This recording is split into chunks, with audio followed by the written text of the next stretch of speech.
Tapi di mana tadi mau pamflet? Anak-anak udah. Belum.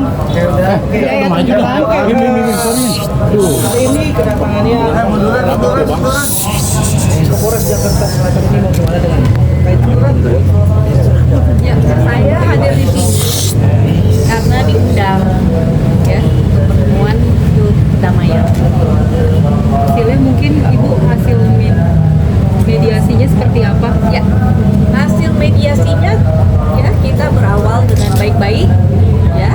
Kodlu juga sudah mengakui kesalahan ya dan sudah menyampaikan permohonan maaf ya.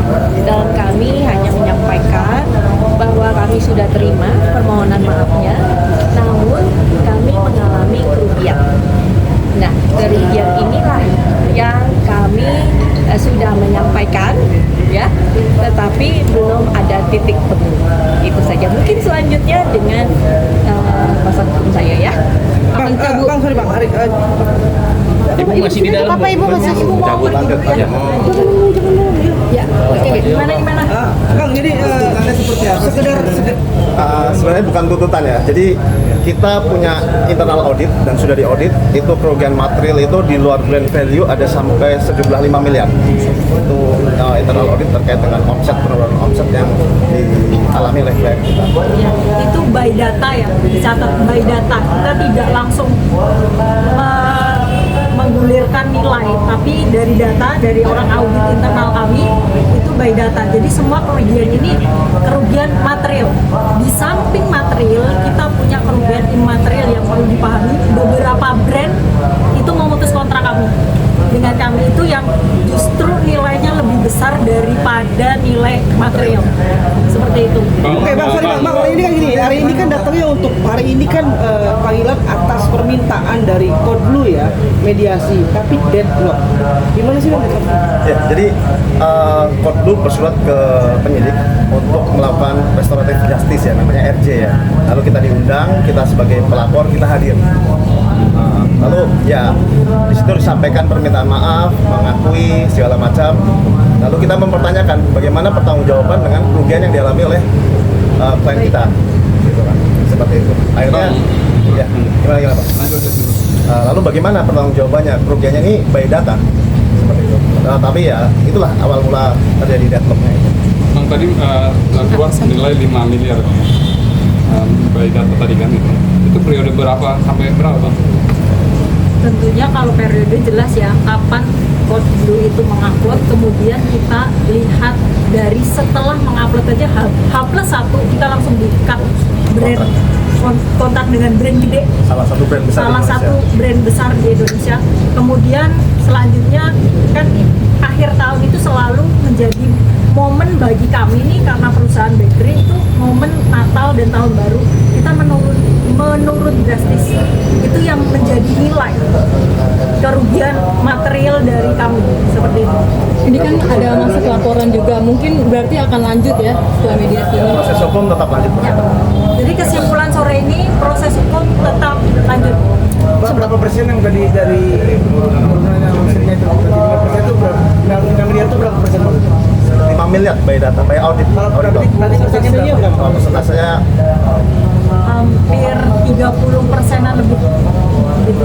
Jadi bisa dicek. Jadi kita itu tidak datang dengan tidak membawa bukti, tidak. Kita datang by data, kita ngomong baik-baik. Ini ya, kalau misalkan kita merasa saja itu tidak cukup.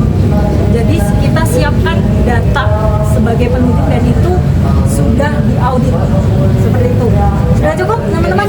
Pak, ini kan masuknya laporan ini, berarti harapannya ke depannya Kode Blue minta kerugian atau ke kalian minta kerugian ke Kode Blue atau seperti apa mungkin? ya kalau kerugian kan pasti karena bisa dibuktikan. Kalau memang deadlock di polisi proses di pidana kita tetap lanjut. Ada kemungkinan juga kita akan melakukan gugatan di perdata untuk menangani kerugian. Jadi ciri cukup ya itu ya. Ini belum ada sama sekali Kenapa? Ya Ini itu. kan baru deadlock, nanti kita siapkan segala sesuatunya. Jadi ada beberapa hal juga yang menjadi catatan dari RJ tadi. Mungkin dari pihak Kotblu sendiri apa yang merasa tidak terima mungkin dari alotnya tadi? Itu nanti boleh ditanyakan versi Kotblunya aja ya. Oke, dengan siapa Pak? Saya di Dedi sebagai Jadi Suprapto. Mbak, tadi kan plus satu Mbak ya. Plus satu itu mulai kapan? Setelah Bulan upload itu bulan November. 1 bulan sebelum No. 1 hari setelah diupload langsung kita cut. Di-cut oleh brand besar. 1 bulan sebelum tahun baru. 1 bulan sebelum tahun baru. Satu hari setelah upload, kita di-cut oleh salah satu brand besar kerjasamanya. Jadi itu dampak juga material yang kita perhitungkan. Ya, jadi nggak main-main ya. Ini pelajaran juga buat semuanya. Tidak main-main, masalah seperti ini itu bisa berakibat fatal di perusahaan-perusahaan yang direview dengan data yang tidak valid, tidak benar. Ini pelajaran juga. Jadi kenapa hari ini develop? Karena kita harus memberikan edukasi yang benar, baik dari sisi hukum atau segi moral. Ya, jadinya kita akan tetap lanjut.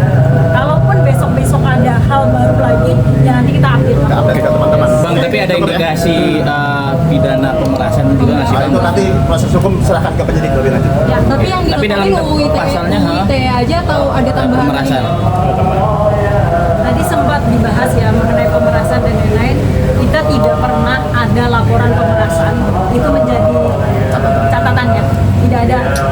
Tapi kalau di kemudian hari kita temukan fakta-fakta baru, tidak menutup kemungkinan seperti itu.